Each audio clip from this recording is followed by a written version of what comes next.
Welcome to No Such Thing as Normal podcast with Natalie Hayes and Jess McKeown. This is a casual podcast where we talk about all of the things you're not supposed to talk about in order to help you normalize your real life, because we're all just a bunch of weirdos having a completely human experience in a society that asks us to pretend like we're not. And I'm your host, Jess, a gifted spirit baby medium who facilitates deep soul healing by channeling divine messages. I'm your other host, Natalie, an intuitive mentor and a transformative healer. Be sure to subscribe where you listen to podcasts, watch our 100% unedited episodes on YouTube, and you can follow us on the gram at McJaguar and at Intuitively Natalie for more weirdo and woo-woo content. And if you like this episode, please be sure to rate and review and subscribe and share it on social media and tag us so that more people can unleash their weird with you. And today is another guest episode. It's our second guest episode. We're so excited. We have Lyndsay Diamond here today. I think I alluded to it on the last episode that we did, right? Yeah. She helped my wife so much in so many ways that we might talk about today, but she is an architect of the new world, a medical intuitive, and a healer of all things quantum. So welcome, Lyndsay. Hi, thanks for having me. It's such an honor. I'm so excited. Love the intro and the name of your podcast. Couldn't be more perfect. Thanks. We're pretty weird. Then I'm on the right place. Yeah. Yeah, we're all here together. I love your title, Architect of the New World. Yes, that was given to me partly due to my mission and purpose and what I'm connected to, why I'm on the earth at this time. And it's really out there. I don't get to talk about it that often just because people are like, okay, Lyndsay, right? Which suits this podcast perfectly. But what I do is I create pathways through the collective consciousness, new pathways. I redirect humanity, clear out what is no longer serving, connect to organic templates, and kind of move forward into new frameworks. So when my guides were sharing with me, because I work with Galactic High Council, they said, you are an architect of the new world. I was like, pardon? Okay, you want me to use that? That's fine. Great. Yeah. Feeling fancy over here with this architect title. Does it come with a nameplate? That's really cool. Do you have like galactic blueprints? You know? Yeah. It's my license plate. It's fine. Yeah. I love it. I love it. That so much. Right. So what exactly, like with the templating and everything that you were talking about, what exactly do you help your clients do? Yeah. So I'm meant to do more group-based type courses and bringing energy onto the planet connected to this alignment and this new world energy. But I just love doing one-on-ones. Like connecting with individuals, helping them in their journey. And I really do a lot of soul level type work. It's very galactic. It's very out there. I'm sure Jen has filled you in and we've talked before, Natalie, right? That's some really cool and Jess, stuff. You're just on board with all of this. Yeah. So it's a lot of like blueprint type work, a lot of masculine, feminine, a lot of unique signature, which is actually connected to our purpose and mission, like how we're here to serve Earth and the galactics and the universe. And it all ties together, like what our role is to help with the evolvement of all, connected to all timelines, our soul imprints, like it's huge, right? So it's a lot of like acknowledging of past lives, a lot of clearing templates, a lot of repair in our energy system. There's a lot of damage. We connect to Stargate systems. Like it's pretty out there. And a lot of people, when I meet people, they're usually kind of along in their journey somewhat, or they're very open to what I do. Because sometimes they're just like, I don't know what you're talking about, lady. I gotta go. Yes, but we work with the energy systems and clearing imprints and connecting back home to ourselves, right? That's essentially what we're doing in this lifetime. We're clearing it all and we're coming back home to ourselves. So that is amazing. So, when you were going to college, were you like flipping through the course catalog and you're like, new architect of the world, math, science, like, how did you get to this place? Did you have a normal, we put it in quotes, job before this? Like, what led you here? That's really interesting. So I kind of missed some of the cues in that like waking up process. I had to go with the fail-safe program.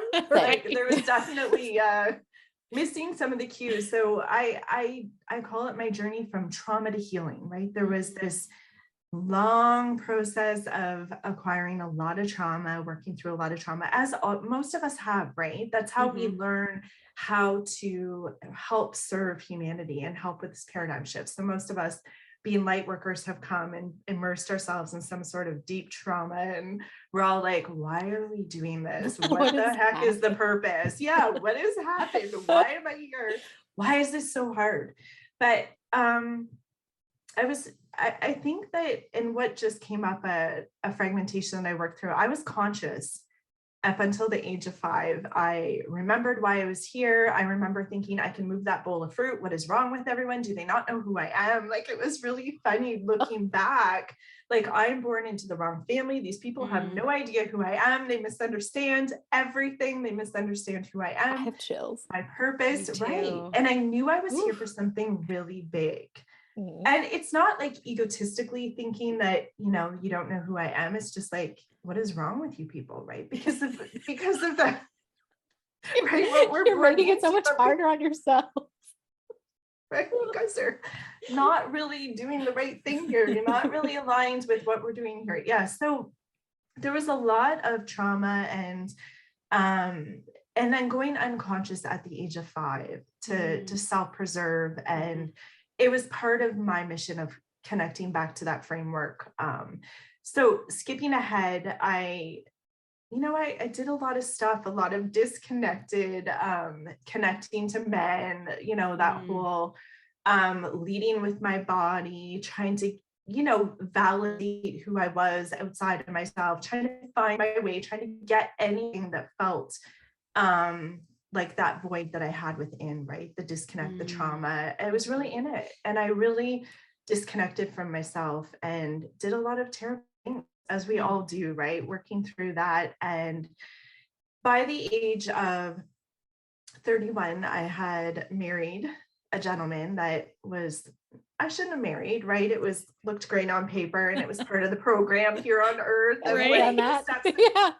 Right, the steps that we take of what we're supposed to do, the conformity. And I really played out my trauma and realized in that time frame, 2009, 2010, I started to like feel things. I started to have awareness around things again. I started to think, this isn't right. There's more. Something's wrong. I can't eat like that anymore. You know, that initial, like those little nuances that show up that kind of tell you this isn't working. And I remember that's when I kind of started with the program, like getting it and kind of my journey. And I kind of fell off the wagon a little bit with that. And I had to go with the fail-safe program. So I skipped a couple of years, went into the drinking, the partying, the what can I do to disconnect and get what I need outside of myself, right? And I ended up landing in a very magnetic soul connection, karmic connection that brought me to my knees. I was assaulted and had an acquired brain injury. And it was the start of my life falling apart, completely just halted, right? That's it. We're done. Like, I can no longer continue on like that. I've never met anyone and had that kind of connection before in my life. It turned my world upside down. So that being said, it's where it all began, right? It's where I really, really started with those, taking those steps towards healing in a really profound way. And because I really had everything taken away, like everything really stopped. Like, I couldn't have a text message come in and have someone in front of me open an elevator and then someone over here crumple a bag. I would be like sideways because of the intensity of the brain injury. So I really, you know, had it all taken away. And I remember going to the doctor and that Western medicine kind of channel and them saying, this is it. This is your life. Right. Yeah. And they're like, this is it. And I'm like, hell no. I refuse. Yeah. I'm like, are you kidding me? I will die trying. I cannot stay like this. Like I felt like I was like going down the road of part vegetable, right? Like there was no, I would drive by my house when I was going home. I was trying to reconnect back to Lyndsay, and I had apathy. Like it was terrible. It was terrible to experience, yet the most profound healing experience that I've had, because it's in that darkness that we find our light, right? It's in that pain and the discord and the not being able to get what we need, and that ultimately the pain, right? Yeah. So I remember making a decision and knowing that this is not how it is. This is not the way I am going to live. I will die trying, like I said. And I remember I made a decision, and it was, I want to heal. I know I can heal. And I don't know why I just knew that, but I knew I could heal. And within 24 hours of making that decision consciously, the 3 practitioners that were the most impactful on my journey showed up. And it just, yeah, it was one thing after the other. And I remember I went to a naturopath. There was a series of events that happened, but it was this one naturopath. She was intuitive, and she was a medical intuitive like I was. Well, she is.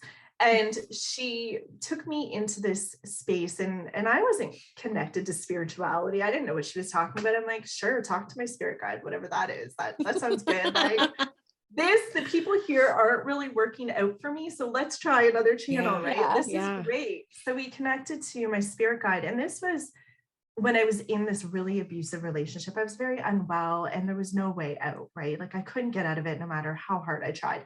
And I remember them talking about that, you know, the abuse pattern and that battered wife syndrome when I was younger. And I was like, that's crazy that could even happen, right? Like, is that even possible? And here I was living it. Like I couldn't get out of this relationship for the life of me. And I remember we connected to my inner child, and I was like, whatever the inner child is, feels really weird. I'm crying. I don't understand what's happening. But it feels really real. And I remember her talking about my spirit guide coming forward, and he said to me, Lyndsay, you don't remember who you are. You don't remember how powerful you are and what you're here to do. And that's okay. We're friends from long ago, but you will remember. Ooh. And it will be 1 month. In about 1 month, it will all be over. And it was almost 1 month to the day that my boyfriend had assaulted me, and I had to charge him. I had to charge him to save myself, right? Yeah. Essentially to get him out of my life. And I didn't click into that event, right? I didn't go back to it initially, but looking back, I was like, oh, spirit guide, like there was a thing there. And it just, he told me. Oh, and there was like a series, it was like to the day, I was like, this is crazy. Like this guy that I don't know actually knows what he's talking about. Too bad he's invisible, but anyway, right? Like, I don't know. This person I don't even know if he's a person, but anyway, and it was my working guide. It was my first guide that I ever met, that I, you know, and it was this series of events that showed up continuously, that validated, that was like, you're on the right track, like given information, people showing up, like insane stories. Like we could be here all day, but just that guidance and that, you know, unmistakable, unwavering, like, hell yes, right? Like you cannot ignore it. And that was just what really helped propel me in my journey. And I continued on through the whole healing the trauma. And I did it through somatic experiencing and connecting to my body and learning how to work with trauma, learning how to work with the imprints, connecting to the body and spirituality and all those things. And it slowly evolved. And then kind of just ended up with me meeting my mentor. And then I took a course, and then just one thing led to another. I'm going to fast forward to the first time I ever connected to a client. And she was a friend, and she was asking me information. And she said, I've had this issue. They don't know what it is. It's a health issue, and nobody can find out. Nobody can help me. Western medicine doesn't have answers. And we'll go into a little bit about the journey and how that shows up. But typically, but the way this was showing up is she couldn't find her way. And she was really struggling for about 4 or 5 years. And my guides came through that day, and they were like, tell her she has Lyme. And I'm like, oh no, I'm not telling her that. Like, I'm not qualified. I'm not a doctor. I don't want her calling me later on. This is really problematic. No, you're gonna have to find someone else, right? Like, I'm not doing this. I ended up telling her, they said, just trust me. And this was my first really aligned like experience of sharing information about the body and connecting to the body. And it was about 2 months later, she called me up. I remember it was my birthday, and my guide, Fulano is his name, he came through and he said, there's a surprise for you today. And I was like, okay, it's my birthday. Am I getting a cake? Like, what's happening here, right? And she messaged me and she said, Lyndsay, I can't even express how like my gratitude towards you. I tested positive for Lyme, and they finally know, you know, what direction to take a course of action. And she says, I'm just so grateful to have an answer. And I was like, whoa, this is crazy. Chills. Whoa. You're like, and do I also get a cake spirit? Or right, like, is it just this? Or is that the surprise, or is there something? Is there a bigger yeah. Is this it, or is there more? Like, I just want to know what this is. Yeah. So it evolved from there. And then the collective work started, and more guides started showing up, and the mission unraveled. And I work with my physical body, which a lot of people are here doing their own unique mission of behind the scenes collective work. We don't always know what we're doing, but we're all contributing to this paradigm shift, right? I know, Natalie, right? You've told Jenna that she's like, I guess, I don't know, I have a diamond in my head, Natalie. I'm obviously superior to you. Jenna is the best. She's so calm, like, because she's I'm telling her this really out there stuff, and she's like, yeah.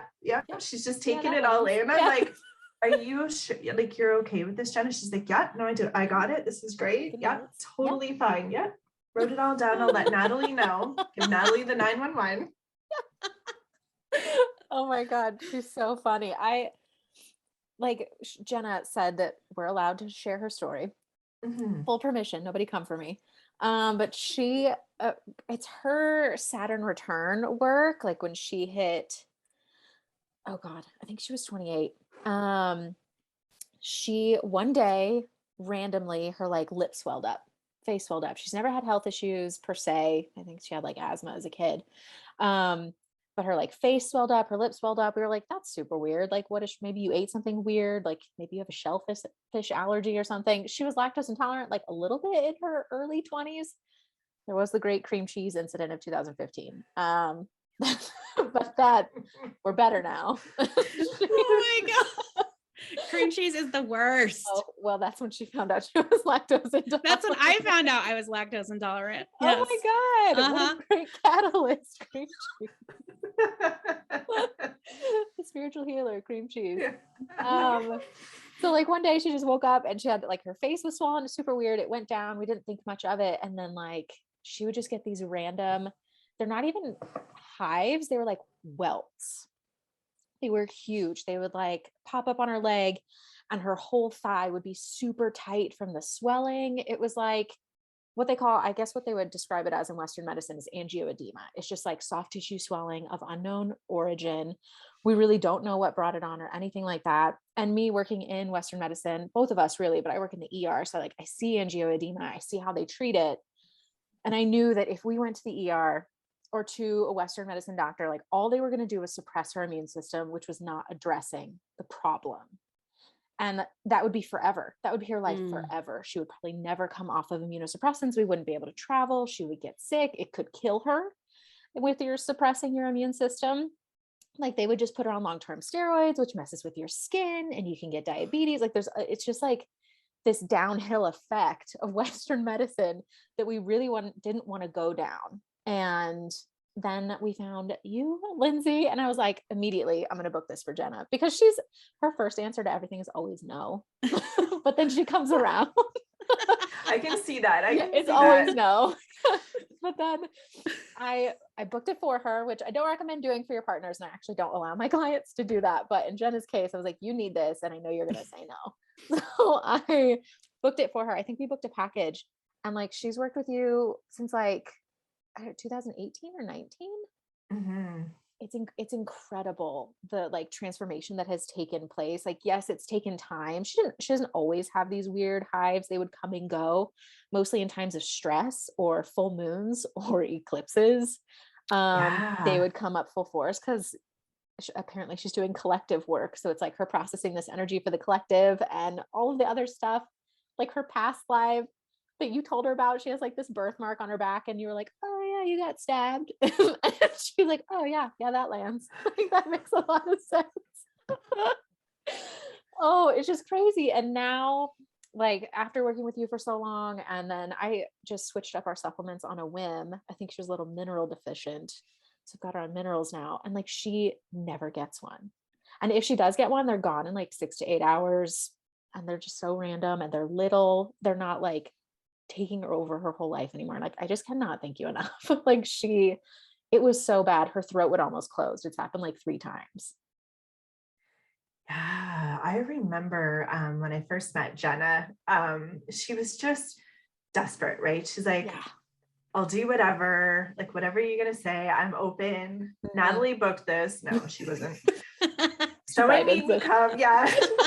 I don't have a choice. No, but she was desperate, right? This was really playing out in her everyday life and affecting her. And this is what shows up in a lot of clients, right? These issues where it doesn't necessarily fit the box of Western medicine, and it doesn't follow, some sort of protocol or outlay the way that, symptoms normally do. And for many of us that are here for this paradigm shift, Jenna being one of them, doing the collective work, we bring this information forward, right? And it manifests through the physical body. So these are things that we want to work through in this lifetime. And a lot of times it's connected to our mission and purpose, what we're here to do. And it keeps us searching for more. So right, it keeps us unraveling and healing. Like, if we came and we were all like, everything's great, I'm healed, I'm just going to go shopping, we're not like, oh, I'm going to go do some deep discovery work and unravel my shadow side. Like, it's just not how we work, unfortunately. I wish. So we keep these like markers or body cues or manifestations that show up physically that help us and guide us, right? They're like keys, unlocking layers within our energy system, because we are not linear beings, right? It is so multifaceted. We are multidimensional. There's so many galactic energies and past life energies and events and things that we have chosen to clear in this lifetime, from planets that we have been, a part of, lifetimes, our home, right? Our galactics, all of that. It's so huge. So with Jenna, that's exactly what we did, is we started working through the layers. And Natalie, it does take time, right? It does time to unravel those layers. So I have that a lot, where people will show up and sometimes we can clear it. We'll clear whatever the issue is, and then it's like the next layer comes in. But sometimes that issue is kind of embedded throughout the journey to help us continue on. So with Jenna, there was past lives, there was events that she was holding. She was holding like this seaweed type. It had like this acidic feel to it in her energy system. And I would peel back the layer and clear it out. And then a new layer would come in. I'm like, oh my gosh, where is this coming from? And I wasn't able to, sometimes the information is there, like you can track it back. And sometimes it's like, nope, this is all you need to know right now, right? So clear that out. We'll go into that next layer. And it's kind of a need to know with where you are, how you set it up for yourself, right? The journey, your blueprint. Yeah. This is all her fault. This is all her fault.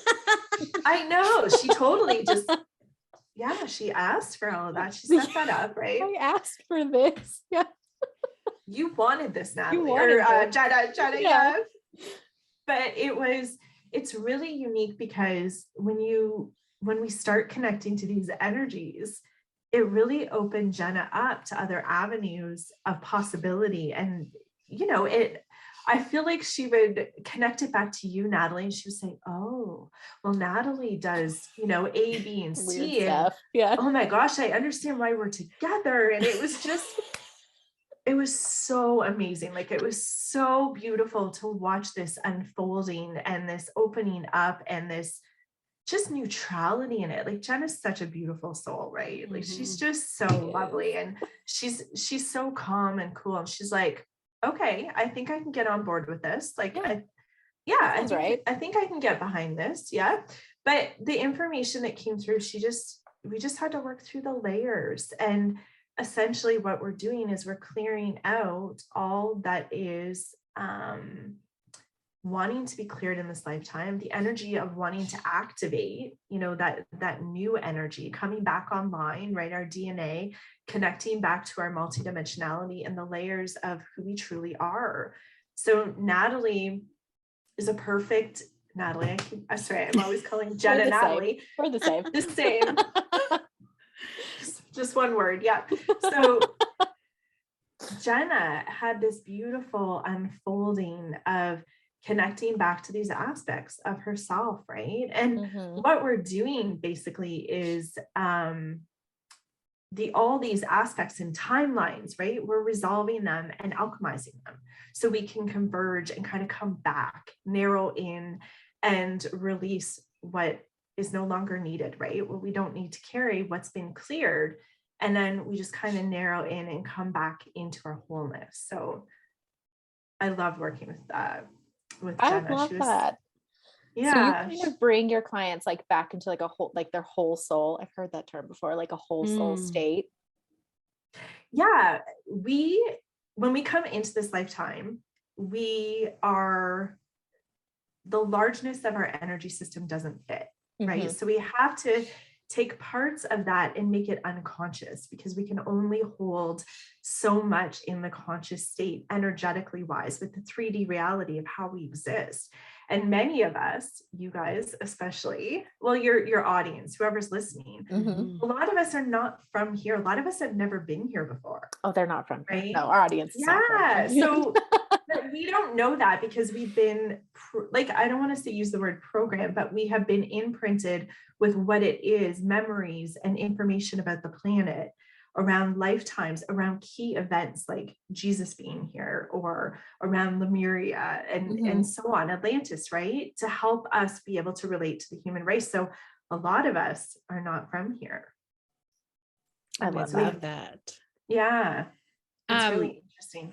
When you say a lot of us are not from here, do you mean that we're from outer space? Okay, one say safely that we are. I mean, and let's talk about that, because we've talked about the Galactic Council a little bit, and I'm just so curious, like, work with intergalactic beings, and how did you start working with them, and how do people kind of know if they are intergalactic? If you're an alien. Yeah, if you're an alien, I think that it is an unraveling process. So, I mean, each layer that we unravel, right, of the programming, it's like unpacking what's not ours, right? It's the awakening process where you kind of wake up in your sun and going, what the hell just happened to me? I've been living this way for however many years, and now I know that that's not real, that's not right, that's not mine. We start unpacking, we start unlearning, and start connecting to who we truly are. And in that process, there's layers of truth that come through, right? You know, that unwavering soul recognition, that truth that comes in where you're like, I just know, right? A lot of times when I'm on the phone with a client and I'll do a past life, and anyone can make up a past life, right? Anyone can do like, so you were in this lifetime and someone's throwing like this arrow at you, blah, blah, blah, and go on with the story. But the thing is, when you really hit that like soul imprint, there's a recognition that happens. And a lot of times people will start crying, or their body will just give out, or they'll start shaking, because it's that soul recognition, that knowing our bodies are beautiful guides in this lifetime. Our bodies don't lie, right? So they will guide us as to what like is true, what our truth is, right? I love that. Yeah. So connecting back to the layers of what our truth is. And for myself, I mean, that's the best experience that I have, right? In the layers of me learning and working through all the density and the imprints of energy and the lifetimes, I'm not really from here. and connecting to like, That's my I don't know if truth. you guys, just gonna let you know, I'm new here. Yeah. But I don't come here often, and that sounds We're really glad you're out here. there. Yes. If Earth was a bar, Right. We Earth don't is come our- here. I don't Yeah. come here often. Yeah, I'm not an avid visitor. So basically, and I have, but I haven't been, right? So it's like working through the imprints of energy of what was put into the energy system that I set up for myself to clear through my mission, through the ascension process, through the evolvement of Earth and this paradigm shift, right? So what I came to do, my work, it took me a long time to say that it's my work because I was so angry that I was doing this work, right? I was like the collective work and I was angry, right? And then I had to realize that this is my work to do. This is what I chose to do. That's a newer evolvement. That's good, right? Yeah. Kudos. Sometimes right? Sometimes we're a little upset that we're having to go through things. So that has been over the past 2 years. Yeah. But I think that when we work through those layers and we connect back to our home, our galactic home, I'm not even from this universe. I'm from very, very far away. So yeah, I've just connected back to my home within the past year of What's who it I like? truly am. Yeah.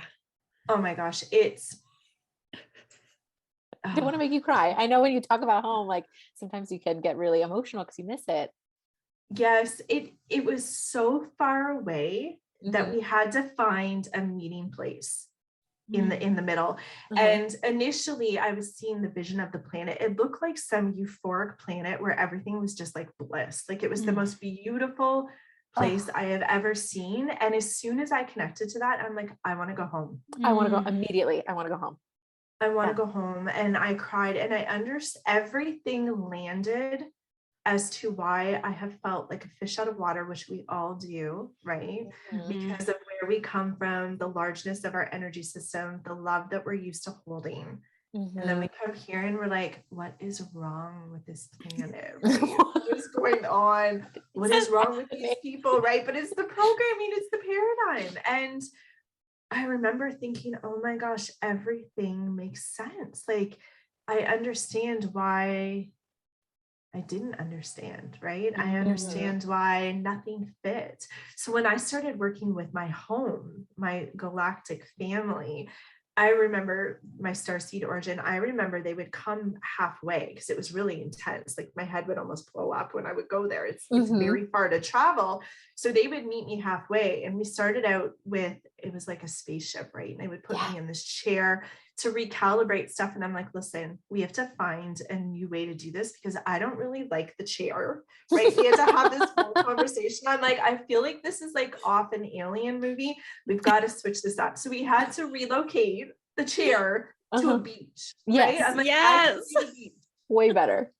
Yeah, because it was kind of like, it was a lot. So I would go to the beach and they would recalibrate my energy system. That's when I started working with energy in a very different way, where you could go in and say, okay, so recalibrate this. It's almost like a computer program where you could direct, like recalibrate, turn the dial. I want to be tuned into this. What is the upgrade that's available right now? Can we recalibrate the energy that we're currently in? Like it was insane how fast we are able to work and the new energy and the possibilities. So there was, it was a crazy experience, a little bit of a mourning process, a little bit of me deciding too. They gave me the option. This is a little out there. Do you want to go home? Do you want to stay? Like, what do you want?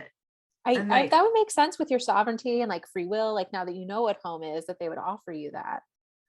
Yeah. And I'm like, oh my gosh, like I kind of really want to come home. But then there's the energy of the human Lyndsay, right? On the planet going, so like, do I teleport off? Am I gonna die? Like, how does this work? Like, are people gonna know that I just left? Like, how does this work, right? What are the logistics? Well, you pick me up in the spaceship in the middle of the ocean. Yeah. We leave an email. Like, how are we doing this? Yeah.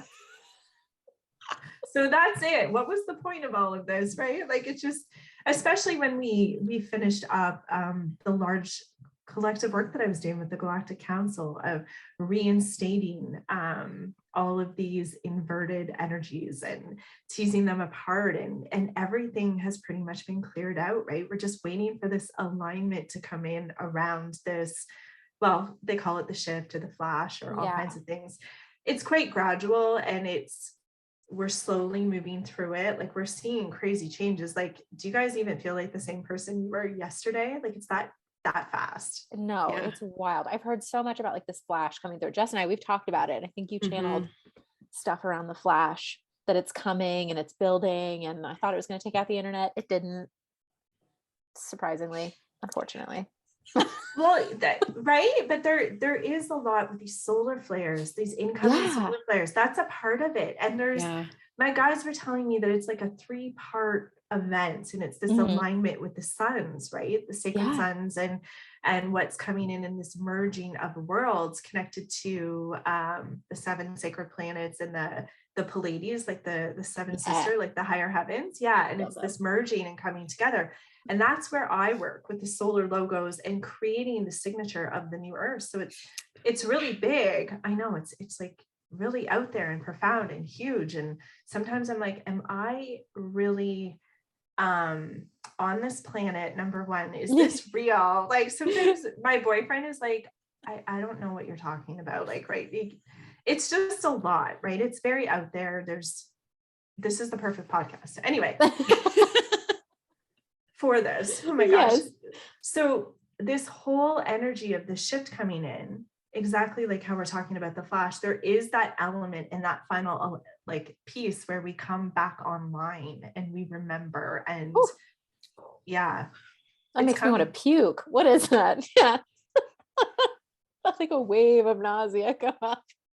So this is interesting. So when we think about this coming back online, how do you guys, so Natalie, that's an interesting experience.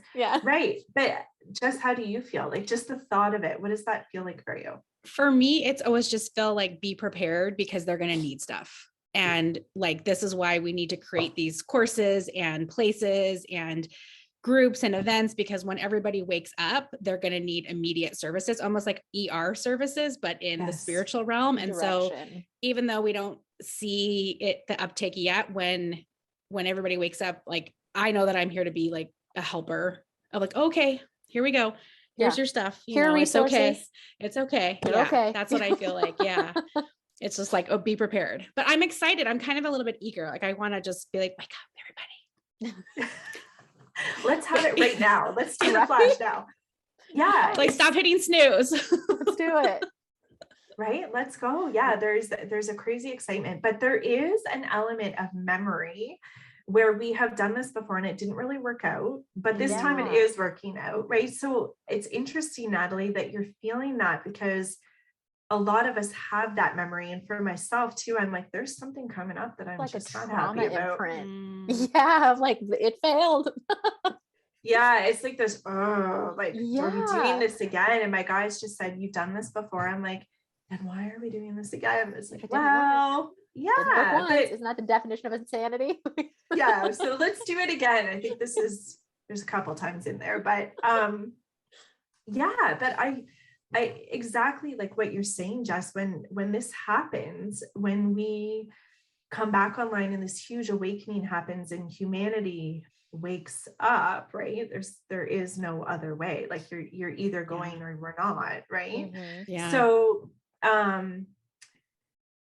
there's a lot of information that we hold within our blueprint that is going to start coming through, and you're going to get instructions and you're going to know what to do. And that's why that calling, like right now, we're all ushering in the new energy, right? We don't even have our full skill set yet of how we're meant to serve, of who we are, of our magic, our mission.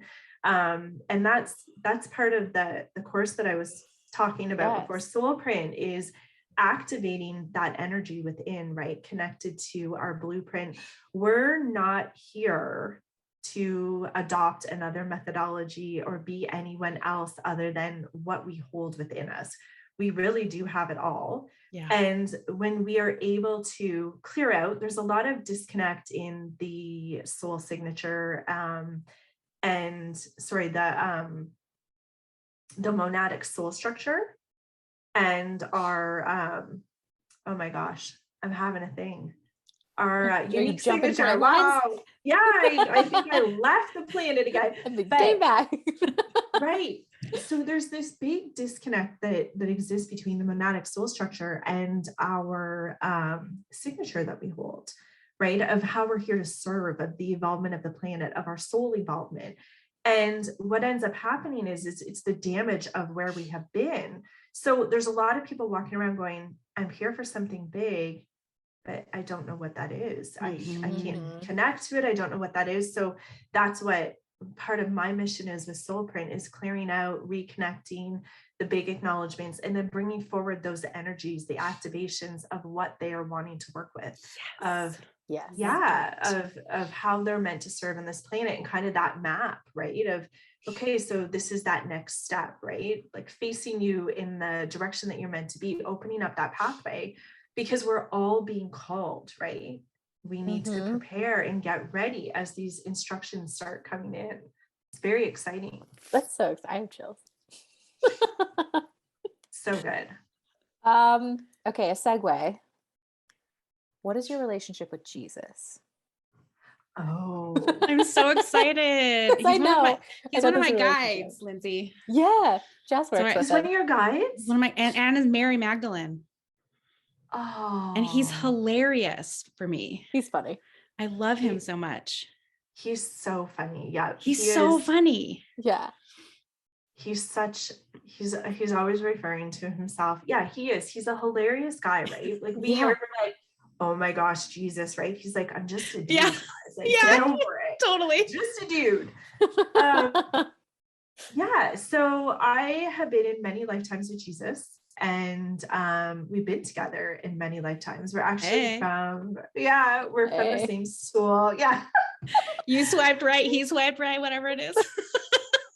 Match. Yeah. Yeah. So this lifetime, that lifetime. Here we are.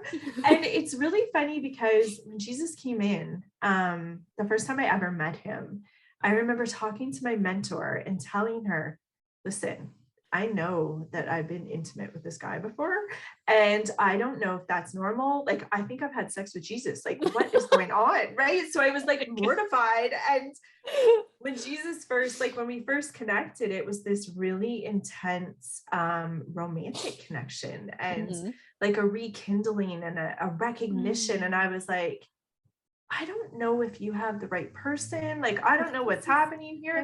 But I was, and I was really, really upset at first, because when we first channeled, because it comes in layers. Sometimes this is a big thing. Everybody wants to know everything, right? Until you know it. And then your head blows up and you literally step out and you're like, what's the point of being here? Right. So we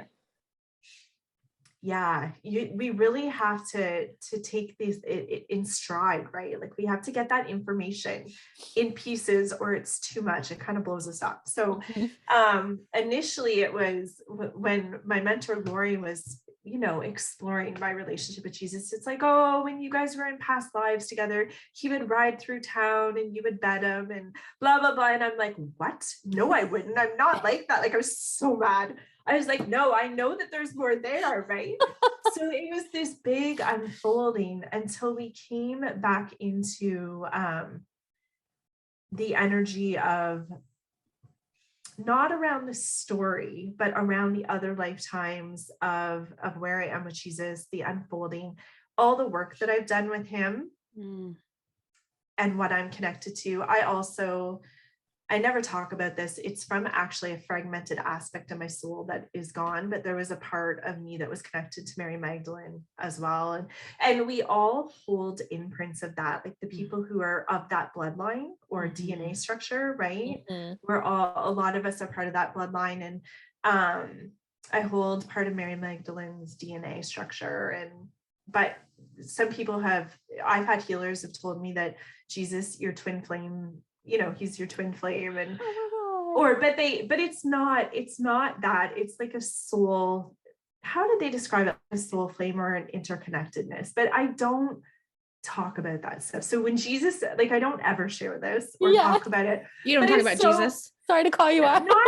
I do, but everybody thinks they're Jesus or Mary Magdalene. Yeah, You know what I mean? Same. Right? Yeah. Because we all have that imprint of energy, that archetypal energy of that connection and what we hold. Yeah. But my experience with Jesus is it's really weird. Like we bicker back and forth.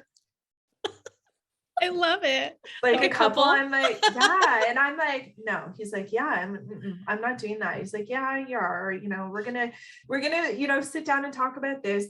But it's very respectful and loving, and there's so much reverence. And do I really know what that connection is? All I know is that we're from the same planet, our home planet, and we're part of the same soul family. And there's a core element of Jesus soul level that I share with. That's the easiest way for me to describe that. As far as, you know, bringing it down to Mary Magdalene or, you know, Jesus on the planet and stuff like that, a lot of those stories have been distorted. Right? So much. Manipulated. He hates it. He tells me all the time. It. Yeah. He's like, oh my God. Again with the religion.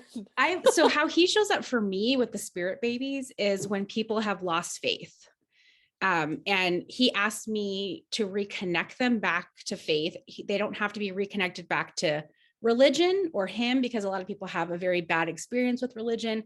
But in that breaking of the religion, they lose their connection to spirit, which is needed for pregnancy.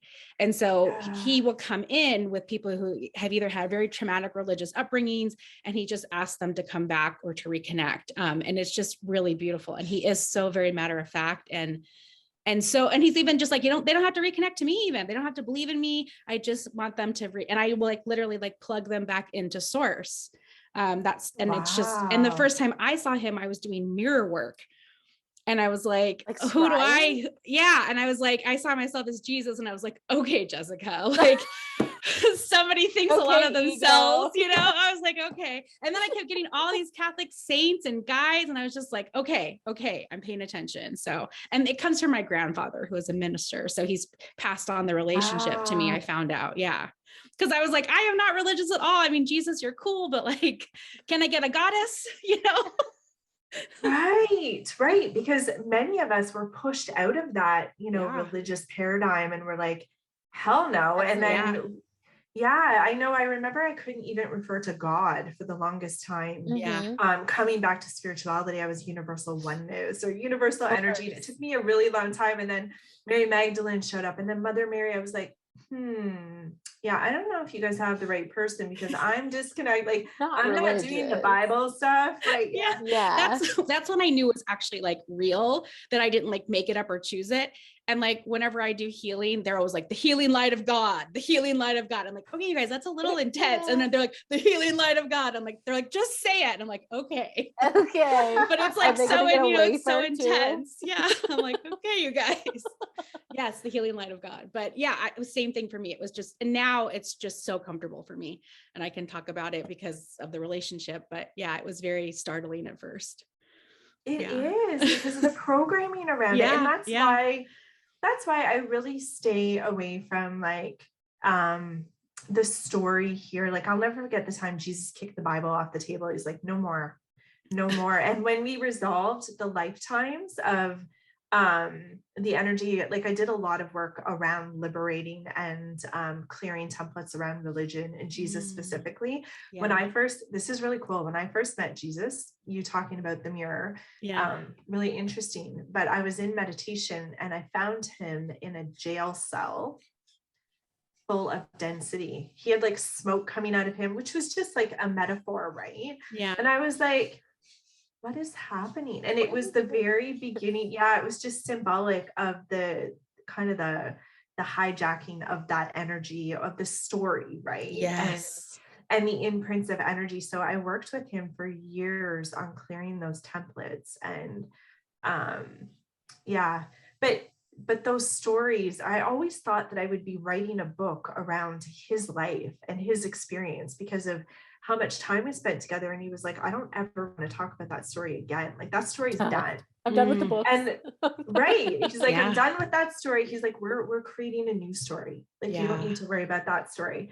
And so I feel like we're all going to know eventually our connection. We're all connected to Jesus, right? We're all connected to that template, and we all hold it's a lot at first when that first comes in and you start working with Jesus, but it really is available to all of us. We are really connected to him on such a larger scale. And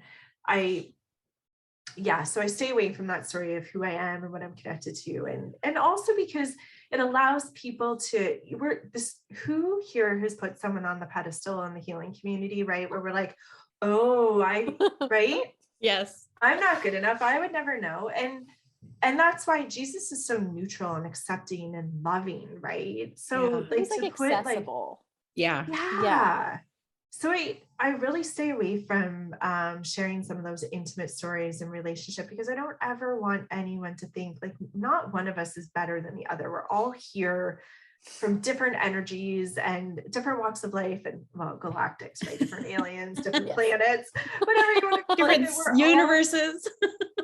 And we're all here, like being a piece to that puzzle, to that larger puzzle. We all bring our magic and our story, and each one of us is integral. Yeah. Like you guys do such beautiful work, both of you, right? Thank you.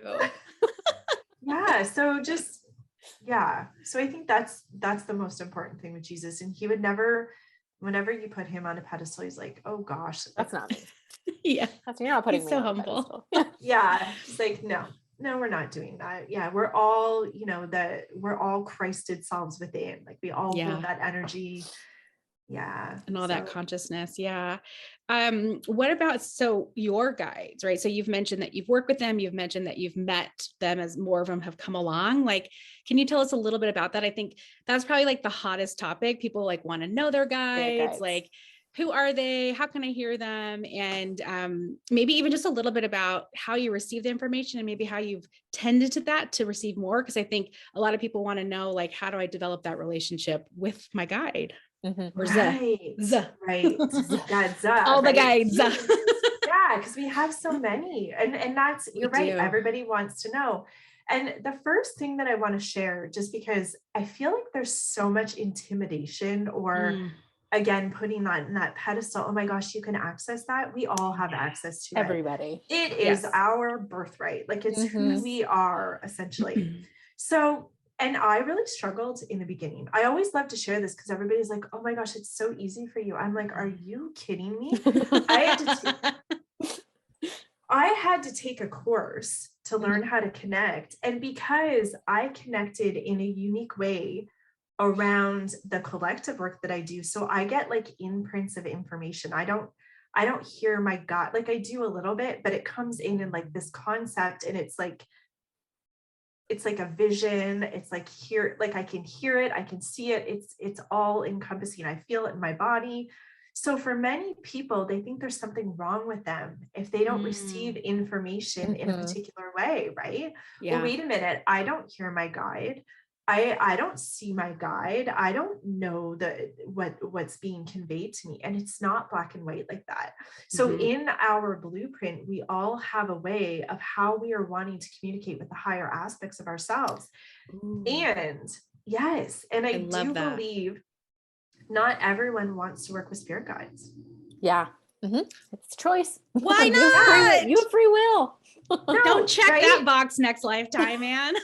Right. I know, because it's so great, but some people, people in their blueprint and how they're wanting to want to work with their higher selves. So they get information through knowing, but that doesn't mean you can't channel spirit guides. It's just a lot of times people think there's something wrong with them because that's not how the information is coming in, but we have access to do it all.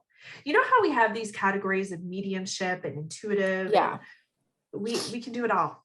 Like we have access to it all. It's this all-encompassing experience. And I think there's so much we still don't know about our intuitive gifts and how they come in and how we work. That's behind the scenes, right? How we work. Like a lot of people work with energy just by being in front of an individual and connecting. They're organizing your energy, or they're activating your DNA, or they're bringing in information, or working with babies behind the scenes while you're talking to someone, right? Setting things up. Like there's so much that we do that we don't even realize that we do. So for me, I really struggled in the beginning, and I took a course and same thing happened. I think I've had a lot of love relationships. All these guys that have showed up, because I know I talked about Jesus, I've been intimate with him before. But when my guide Philano showed up, he was the one that I was talking about initially in my naturopath appointment. So I took this course because I was guided to, that came through from that naturopath, go take this course with your mentor, Lori Wilson. So I take this course and I'm like, oh my gosh, I can't do this. I'm not getting information. I don't hear this guy talking. I'm like, hello, like, I need you. You've got to turn up the volume. I can hear you, right? But it's not, that wasn't how I was meant to get information. I just didn't know that yet. And so I remember the first time talking to Lori and asking her a question, like, I don't really understand what's happening. And she's so lovely at helping kind of with individuals and learning and opening themselves up that way. And she said, you're having a hard time because you feel romantic feelings towards your guide. And I'm like, oh my God, how do you know that? Like, I was just mortified that she could feel that. I'm like, I think I've had sex with my guide too, right? Well, this is before Jesus. And I was mortified. Like, I was like, why do I feel this what is happening? Yeah, but it was someone that I have done. A lot of us have carried out work in other lifetimes, coming together in this lifetime. It's like a nexus point where we're completing many lifetimes. Yeah. So there's a lot of coming together, and Philano and I have worked together in multiple lifetimes preparing for this one. Wow. And we were the perfect balance of masculine and feminine. And he's like, honestly, if I could date him, I would, but it's not really like, I don't really know how that's going to work. Right. So much. Yeah. But he's just like, oh my gosh, he's just like beautiful. And then he holds an energy that is similar to Jesus. Right. They're one and the same. Right. Divine masculine. Is he also so tasty? A part of the same? He's also from the same planet. Yeah. Who else is from this planet? Like, is there any other? I believe, is Beyonce from this planet? No. No. I'll have to get a list and get back to you on this. I'll see if I can get like if there's a census that they've done or some sort of outline of it. Yeah, right. We'll see like who else is from this planet, and but so I think that the spirit guide aspect, I do believe it's an aspect of ourselves, right? And because of the veil, like it is connected to people and beings, right? Spiritual beings and helpers and guides and all of that stuff. But I do believe initially, when we couldn't connect very easily, when the veil was really, really thick and we couldn't access outside of the planet very well. I believe like it felt like almost like a holographic imprint that we were accessing, almost like R2D2, is that the name on Star Wars? Like that projection holographic. Yeah. So it feels like that was a part of what we brought with us to help guide us when the veil was really, really thick. But as that opens up, now we're really connecting. We're able to connect back home. They're helping us more than ever. They're in our dream state. They're working on us all the time right now. But I think the ultimate message around that is, don't get discouraged if you don't have a spirit guide, readily available on speed dial. Yes, there's nothing wrong with you. You may be getting your information in a different way. A lot of people actually use their body as well. Oh, empaths. Is that the great empath struggle? Yeah, definitely. So there's all kinds of different ways to intuit information. We just, when we're starting our journey, we get really down on ourselves. We think there's something wrong with us. Like, why can't I get this? And I remember going back to Lori and her holding a session with me, and I'm like, I can't get this. I don't understand how to do this. And I would have a session with her and I would get like 3 little pieces of information. I'm like, that's it. This is terrible. I'm giving up. Stupid. And she's like, well, it's interesting that you got those 3 imprints because this is what they relate to. I was like, oh, right. Because we don't trust ourselves. We second guess everything. And then it was like, oh, and then we we have to open up those pathways and build upon those layers and learn how to palpate it and feel it, right? Like, what does intuitive information feel like for me? How do I receive information? And I think that's most important, because we dismiss so much. So much. Do you think the resistance is like part of the training to hold that capacity? Right? Like the more that you can move through that resistance and clear the doubt, the more you can hold. Like sometimes I feel like it's there protectively, or for us to kind of show that we're ready to receive. If you believe that you have to do that, like you kind of attract it, you kind of call that in, because there's a lot of like validation and struggle right now. Right. Bless us. Yeah. Like we because of the conditioning we have on this planet of like how we have to achieve things, it's like we feel like we also have to go through a struggle process to validate that this is now working or whatever. Yeah. Versus just it is one of the hardest things to learn to trust yourself. It is so hard, right? To learn that resistance. And I do believe that comes from the programming on the planet, right? It's like that rubber band. It's how we've existed outside of ourselves. It's how we've received information our entire lives. Our teachers know better than us. Our parents know better than us. We're not activated within, right? We receive information externally, and that's how we make decisions and judgments and live, right? It's how we live. Then we start activating, we start coming back online. We get, we hit our head, we crack ourselves open. Some of us do. Right. We connect to the fail-safe program. So that being said, we tend to get pulled in many directions. We are used to our ego, right? That wants to pull us out of that space that's like, whoa, we don't know what that is. It's safer over here because this is what we know, right? Right. And it's like a rubber band, literally pulling us back into what we know. And the more we kind of work with that energy and learn discernment, once we're more activated within and we can feel more within ourselves, it's not as much of a struggle. But it's like, it's part of this opening up. It's part of the learning to trust. And also what you're saying, Jess, sometimes we learn these things in order to help share with others, right? Our mission, what we're here to do. So that very well could be true for you, right? That resistance piece and helping others around that. Yeah, because I do remove a lot of resistance. I'm very familiar with resistance. You're like, I'm the resistance girl. I can help you with that. I can do that. I know what that is. Yeah.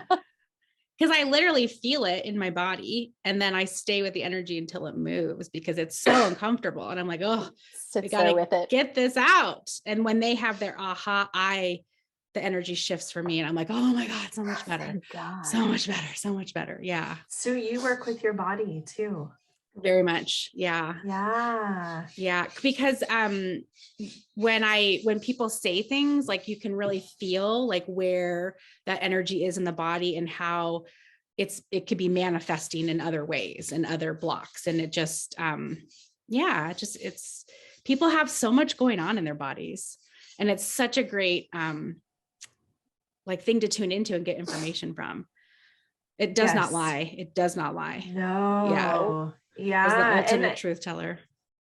Yeah. And the body will tell you what's your next layer. Like every trigger, anything that's showing up, that's that key, right? That's that like guidance system or mapping system. That's like, this is where you need to go next, right? This is where you need to sit with and unpack, right? It's the charge. And then there's like the prize or the magic under it all, right? The piece of us that we integrate back in. And going back to that, I want to go back to that. I hope it's okay. I want to go back to that piece around resistance and you holding that in your body until you're able to work. Like, it's like you alchemize it with the client. Yeah. Right. You shift that. So that's a big part of going back to that example of how we work. and you holding that energy and how we're able to utilize our gifts. Like there's so much that happens through our activated blueprints and what we hold and our own magic. Yeah. We just don't always know what we're doing. We're like, I think I'm doing something, but couldn't tell you what it is. I don't always know how to describe what it is that I do, but I just essentially say like, I walk into your energy and then I see things and then I invite it into my body and then we move it together. That's amazing. Yeah. But it's like, yeah, how do you put that on a business card? How do you say what's your elevator pitch? My guides, like, hey, Lyndsay got this cool title. Come on, guys, give me something fun. Yeah. Honestly, it's like that's why I'm always like, you want me to share this how? Like this here doesn't fit in this language. Like it's so hard to bring these things earthbound and name them and find we didn't get the glossary yet. I'm hoping that's coming with the outline, but it's really hard. But that's like like you work with that alchemization of energy and you're able to shift that.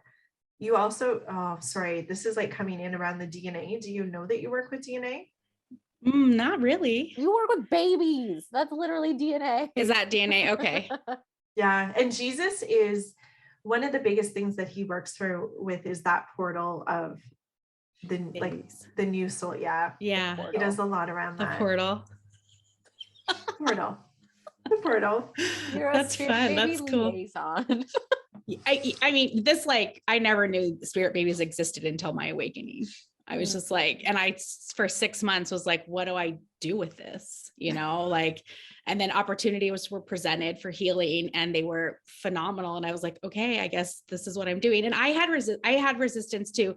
So this is what I do now. Like I went to school, like, oh, if I don't want to do this. And they're like, well, go ahead, do whatever you want. And I'm like, no, I want to do this. But like, I don't want you to tell me, you know? And they're like, you chose this. We're not telling you anything. I'm like, so just that acceptance of like, I just have the coolest job ever. Really? Okay. Right. Yeah. It's so amazing. I love it.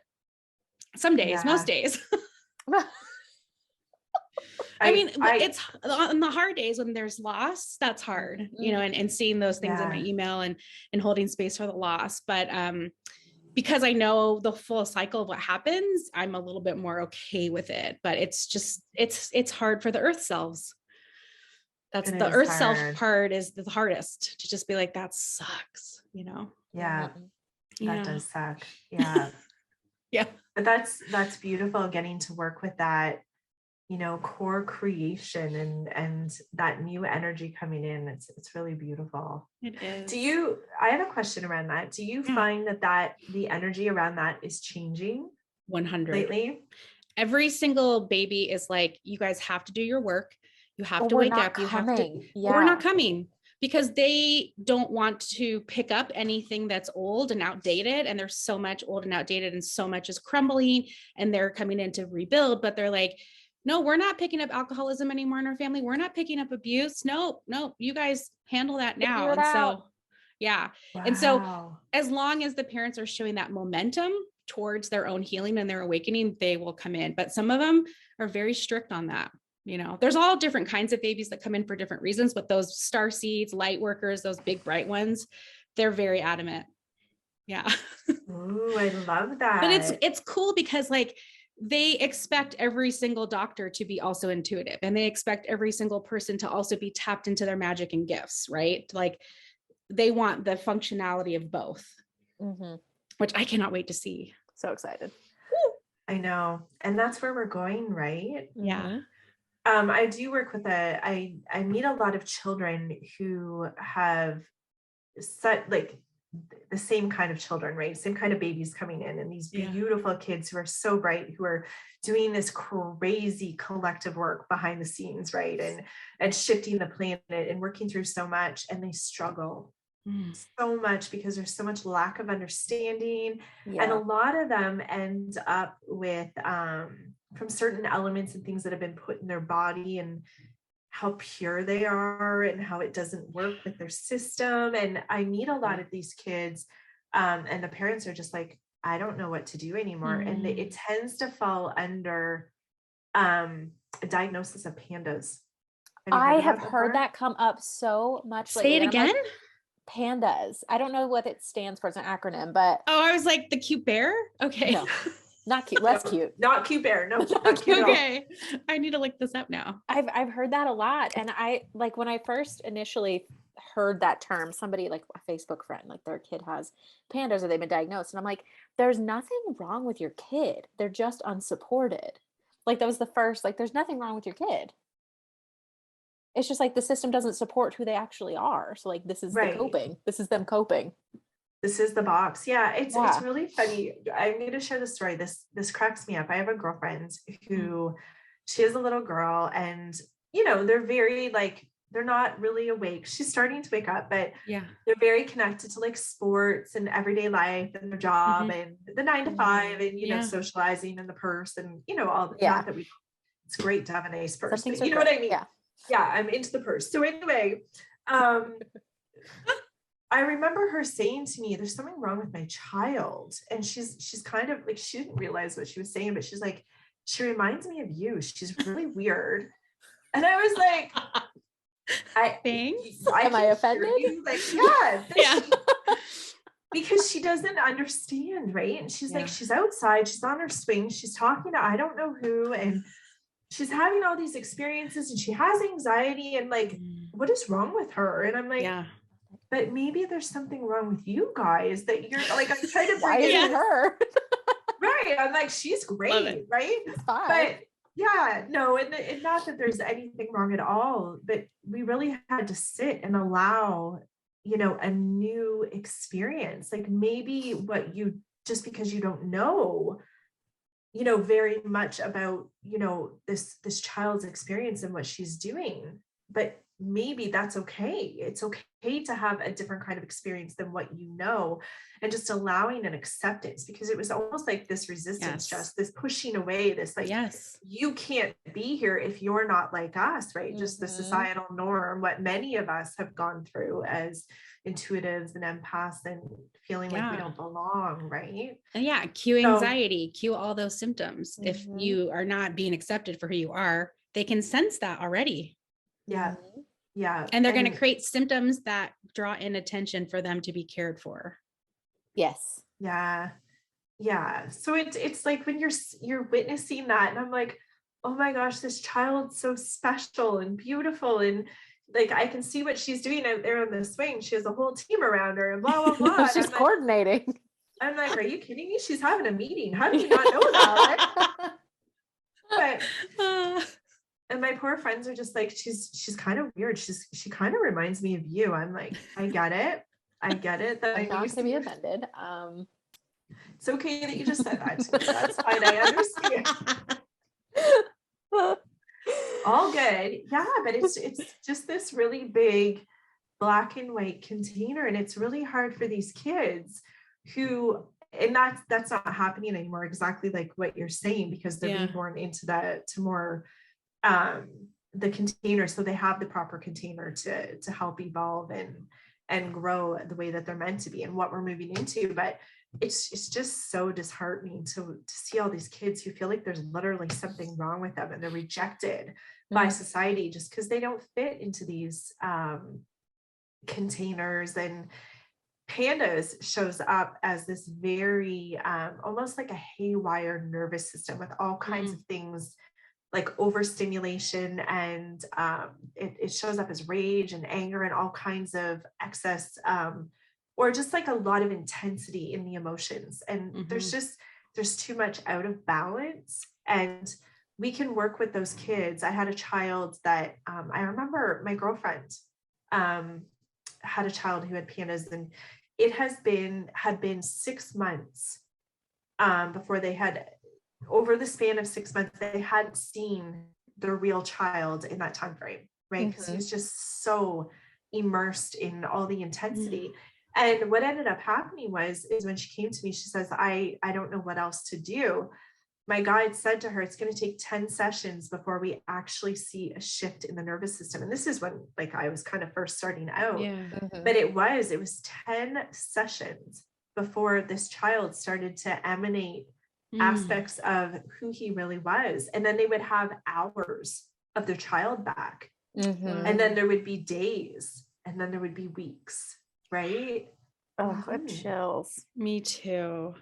So yeah, I really feel like, I don't want to, like, to me, I always think everything connects back to energy and an imprint. And I think everything's healable. Like my friends and my family are, I love that. Every time there's something happening, I'm like, oh, it's the energy. They're like, Lyndsay, it's the weather, and I ate this bad piece of fruit.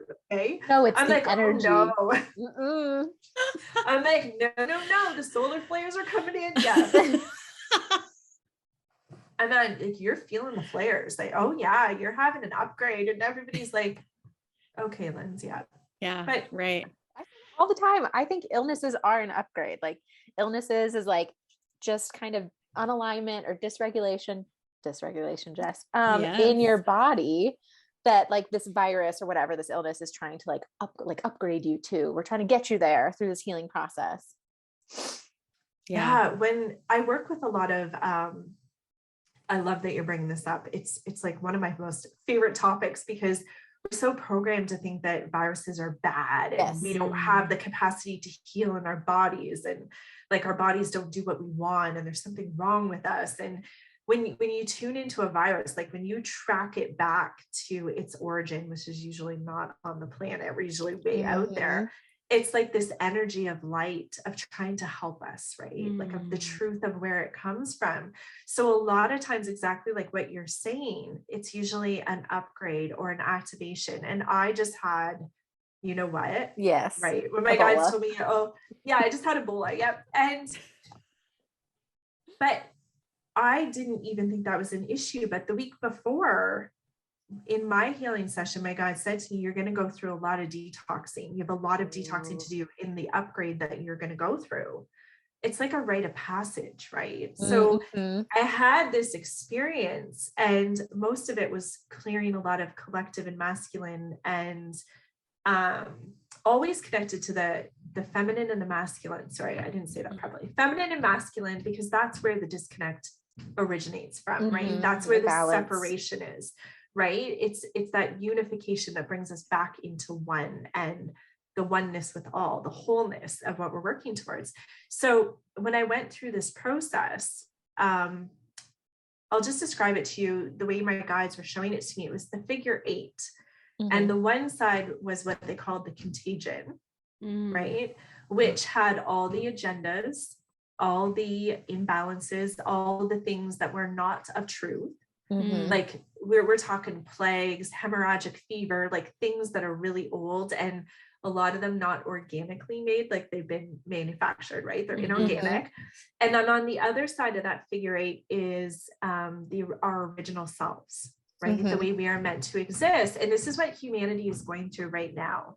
So it's like we're coming up through the inversion of the programming, of the lies, of the deceit, right? It's like we've been turned inside out, and we have to come and come back into true form, right side in, right? For lack of a better term. And through that, it's like the old and the new, right? And we have to come up back through, we have to see all of the programming, we have to feel it all, we've got to experience it, and we're filtering it through our systems. Right? So a lot of people are going through transformation this way, of coming back online, of accessing that, coming back into true form, our wholeness, that rite of passage that humanity is experiencing right now, to move away from the programming, because that old is really moving away from like the energy of the old paradigm. Is really moving away from the earth. Like the new earth is almost like that standalone, where we're going, right? The new earth it's formed, but we just have to separate from that old, which brings in this solar flash. So a lot of us are filtering through that density and that form of what needs to be seen, brought up to the surface and alchemized. The problem is it's so loud right now. It's really amplified, and we're really in the bottom of the barrel, and it's bubbling, right? It's bubbling up, It's all coming out. Nothing can be hidden, but we're in it. It's like we're immersed in it. We can't see very well, right? So we're like looping the core stuff that, you know, that foundational core wound is really loud. It feels like we can't get away from it, right? When we're not in alignment anymore, it doesn't work. Like we're right? So it's so loud because we're really being asked to work through this. Right. So a lot of people are doing this coming up through the inversion, through illness, through transformation, what looks like illness, but it's actually this huge upgrade, exactly like what you're saying. Sorry, that was a big circle I went around there. I just like went off and I wasn't here. You know, I was like, well, the minute that you started mentioning the figure 8, it like showed up on my cheek because I have some stuff going on in my mouth, and they're like, just draw figure 8s there and let it rebalance. So then I started doing that, and then I was like, wait, I'm in an interview though, you guys, and so I'm just like, I was doing this like, you know, like while you're like off in a different place, you're just like, great, yeah. So now I'm back, but I'll take that. Very inspiring.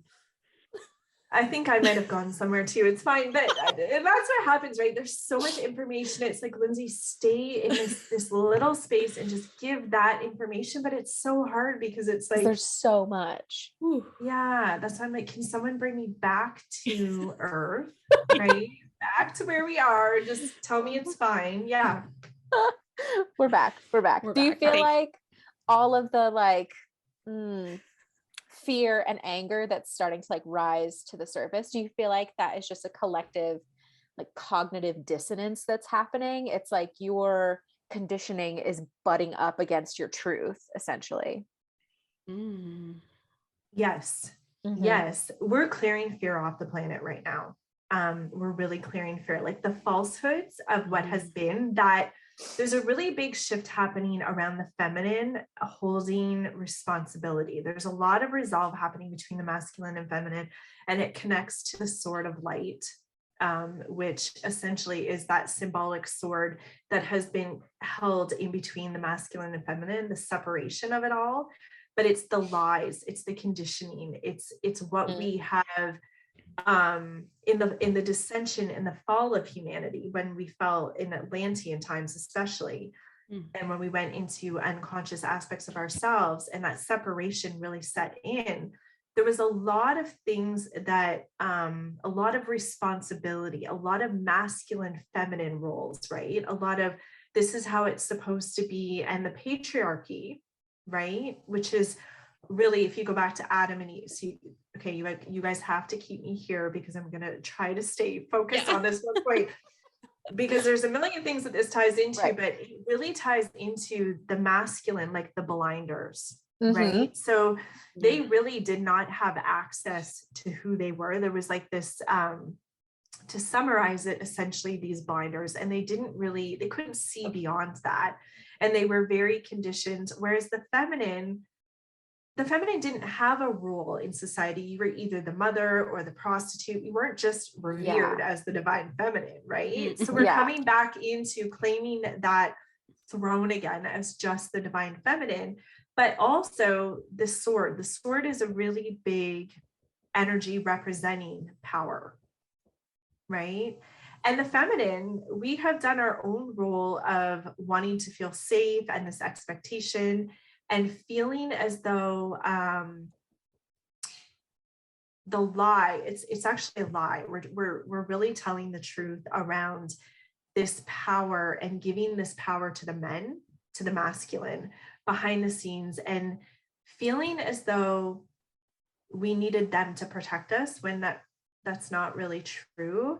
But then we held full responsibility and the protection ourselves anyway. It's very, it goes way, way back, but we're breaking down this shell and this like element of having to hold it all. The feminine have been responsible for creation, right? So it's like this, I'm going way off on a tangent here, but it's like this element of life and death, and the masculine have been responsible for death, and the feminine responsible for birthing, right? The Mhm. war, that all that stuff. But we're moving away from all of this. We're moving away from these imbalances and these titles, and we are creating a balance within of being a human without these expectations and rules and having to hold something a specific way. Is the easiest way to say it is. And that's where true power, the sword, that's what it represents, comes from truth. Right? Yeah. Yes. So yeah. So bumping up against the old, it's really, the pathway forward's really highlighted. It's really loud because we're working with the higher aspects of us, like our higher selves are really leading the way now, right? We can really feel that. It's undeniable, which is why the things that aren't aligned feel so uncomfortable. It's like, I can't be here anymore. So as we're coming back online and moving in that direction and really being guided in a whole new way now, these elements of what can't be there are falling away more easily. But they're louder. They're coming in, they're loud. It's like done, right? You work through it. But right now there's a big scene of all of this bubbling up, bumping up against it, having to feel it. And what we really need to be careful of, not be careful of like in a way of fear, being fearful, is we need to understand that we're doing a dance with the shadow, right? Yeah. Do we need to dance with the shadow with this? Is this mine? Do I need to be here? Because really, essentially what we are wanting to do is move into the new. That's where we can alchemize more. That's where we are more aligned, where there's more manifestation. There's more of everything available. So it's like when these things are showing up, we can move more quickly, but we want to be careful that we don't get pulled in and start dancing with someone else's shadow. We can't find our answer or what's meant for us in someone else's shadow. Discernment is so, I've talked about this so much lately this year. Like, you have to have discernment. Is this mine? Is this not mine? It's not yours. Let it go. Yeah. Just let it go. Yeah. There's a lot of stuff that's not ours. And it's loud right now. So discernment around, do I need to be in this? Is this for me? And then what's showing up, right? Everything that's showing up right now is so purposeful. So if something's showing up, first of all, is this mine? Do I need to go there? What's the piece in this for me? Versus going in and trying to figure it out through someone else, right? Yeah. Yeah. There's nothing there that. for you. Yeah. Move along. Just get over You spend a lot of time there. It's like that's when the looping comes in. Yeah. Yes. Well, I feel like we've been on a journey. Oh my God. Yes. I don't even know what time it is. But this was so much fun. And you told us a little bit about Soulprint. Where can people find you and more information about your course so that they can get their shit together? So my website, lyndsaydiamond.com. Also Instagram. I'm more present on Instagram than I am on Facebook, and it just aligns more for whatever reason, but lyndsay.diamond on Instagram. And Soulprint, because we're working in real-time energy, because it's something that's being brought earthbound as we're threading together new collective frameworks and creating it. This next one that's coming to fruition near the end of May is just being formed. So every time I do, even though I've already done one round of Soulprint, this is a whole new layer around this collective work. So that is just, I'm going to start sharing more around that over the next couple of weeks. So it's just coming too. That is so exciting. Ooh, I love that. Well, Lyndsay, you have been a phenomenal guest. And we always like to ask at the end, what's something weird about you that we don't know? That we don't know. Or maybe the way that you grew up that you love or that you now love. Something weird about me. Aside from everything that we just talked about. Yeah.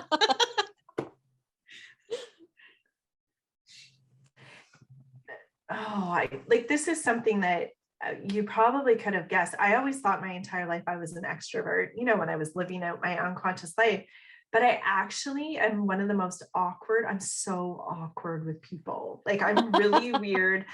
And I don't know if this is the first thing that's coming up, but I'm really weird around people. I do better on my own. I do a lot out in nature. I spend a lot of time alone. So I don't know. A lot of people are kind of surprised.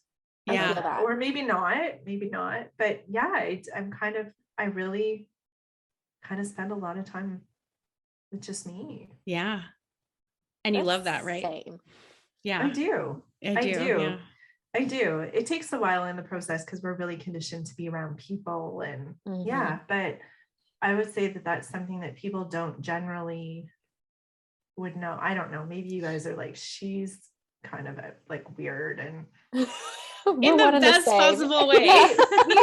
we could have called that a mile away, but a lot of people don't know that. Like, I'm really awkward in front of, it's really weird. I'm like, but it's a lot of energy. I love it. I love that. It's the same. Jess is the only extrovert in this conversation. I know, you really are. Yeah. And you're really introverted, Natalie? Oh, yeah. I established in the first episode I have 3 friends. And like I don't know if I'm looking to expand. Can we fill out applications? Yeah. Like, right. I'll consider, but like I do get really awkward. I can't do small talk. It's impossible. Yes. Yes. Oh my gosh. Don't talk. Yes, I don't want to talk. I can't. I want to talk about why you hate your mom. Like, that's why I want to talk to you. Can we talk about stuff that actually matters? Yes. Yes. I can relate to that. I'm going to apply for, I'll submit apply for friendship. We'll consider. I love it. I'm applying. Yeah. I love that. I love it so much. Well, thanks so much for coming. Yes. We'll probably have you on again. I feel like we're going to need some direction after this flash. Yeah. So round up Jesus and we'll have a little get together. We'll talk about how to navigate these new times. That sounds amazing. Thank you so much for having me. It was such an honor. You guys are, I'm very silly, and that's another thing I don't get to express very often as well. So I just love the energy, and it's such an honor to be here with you guys in your community. And thank you. It means a lot. Thank you. Thank you. And to our listeners, we will see you in a couple weeks. Adios.